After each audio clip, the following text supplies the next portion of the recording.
everyone, a good day to you all. On today's review, 11 companies' privatization is suspended by a Kenyan court. Seychelles declared a state of emergency following flooding and an explosion. The former president of Sierra Leone is being questioned about what authorities claim was a botched coup.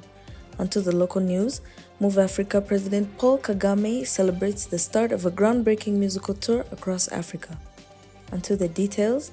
Following an appeal by the main opposition party, a court in Kenya suspended the privatization of 11 state-owned companies, including the National Oil and Gas Company, a court source said on Tuesday.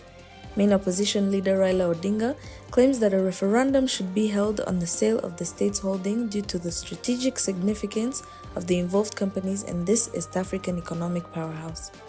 High Court Judge Chacha Mwita stated that he was satisfied that the opposition application raises constitutional and legal issues of public importance that require critical examination in his decision, which was delivered late on Monday. As a result, the sale process has been put on hold until February 6th, at which point the case will be reviewed independently. In an effort to boost state coffers during a period when tax revenues are falling short of expectations, the Kenyan government announced on November 27 that it would be selling shares in 11 public companies. Rising inflation and the collapsing currency have crippled Kenya's economy, driving up the cost of repaying debt. The 11 businesses are among the 35 that President William Ruto declared last week he wishes to privatize, including a publishing house, agricultural ventures, and the National Oil and Gas Company and one of its operators. The government estimates that as of the end of June, the nation's public debt, which represents nearly two-thirds of its GDP, was over 10,100 billion shillings, 64.4 billion euros, or 53 million people. The cost of paying off the nation's debt, which is primarily owed to China, has increased dramatically as the value of Kenyan shilling has fallen to all-time lows, trading at about 153 to the US dollar. The greatest contributor to Kenya's economy, the agricultural sector, which will make up 21% of the GDP in 2022, has been severely impacted by a recent drought and subsequent deluge of rain. The largest telecommunications provider Safaricom and the electricity producer KenGen are among the only 6 publicly traded companies that have been partially sold in Kenya since the country's 2005 privatization law was passed. A blast at an explosives depot in the Seychelles prompted the president to declare a state of emergency for the country's main island, Mahi.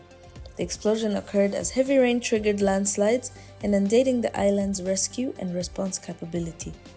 Sierra Leone's Freetown, according to officials, a failed coup attempt was the reason behind the recent attacks that prompted police to question the former president of Sierra Leone, who made the announcement on Thursday.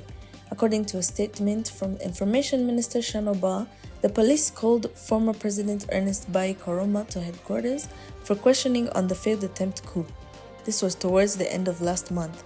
Koroma was summoned after his former security assistant was taken into custody earlier.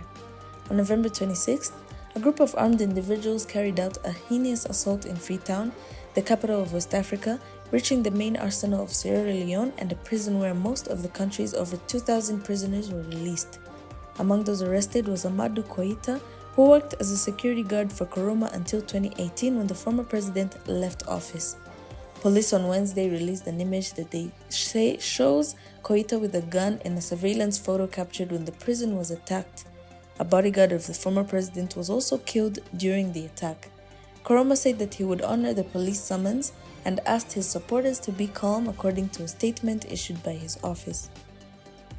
Police unrest has been present in Sierra Leone ever since President Julius Maada Bio was controversially re-elected to a second term in June. Police say that they had detained multiple persons, including senior military officers, who were planning to use protests to undermine peace 2 months after he was re-elected. In addition to expressing readiness to host such events annually, President Paul Kagame has praised the Global Citizen Organization for selecting Rwanda as the host country for the first Move Africa concert.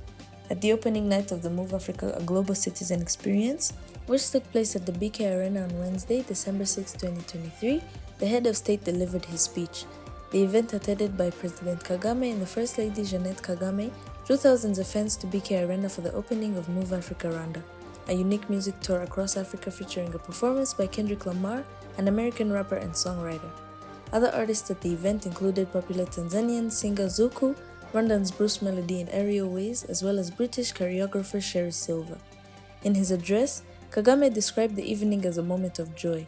What a good way of ending the year with music, with energy, and with optimism. Kagame emphasized the need for Africans to work together to address the continent's challenges. This is just the beginning, said Hugh Evans, co-founder and CEO of Global Citizen, thanking Kigali for hosting the inaugural Move Africa event. Tomorrow is when the real work begins. We appreciate you joining us on this Move Africa journey. Produced by the Rwanda Development Board Creative Imprint PG Lang and the global advocacy group Global Citizen, the first Move Africa Rwanda exhibition introduced the world to the finest African performers, artists, and creators.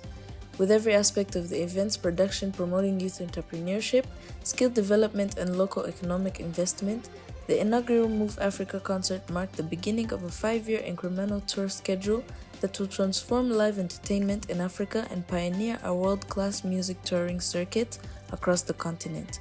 For more information and comprehensive details, tune in to our main news sources, africanews.com, Al Jazeera Africa, apnews.com, and igihe.com. See you soon.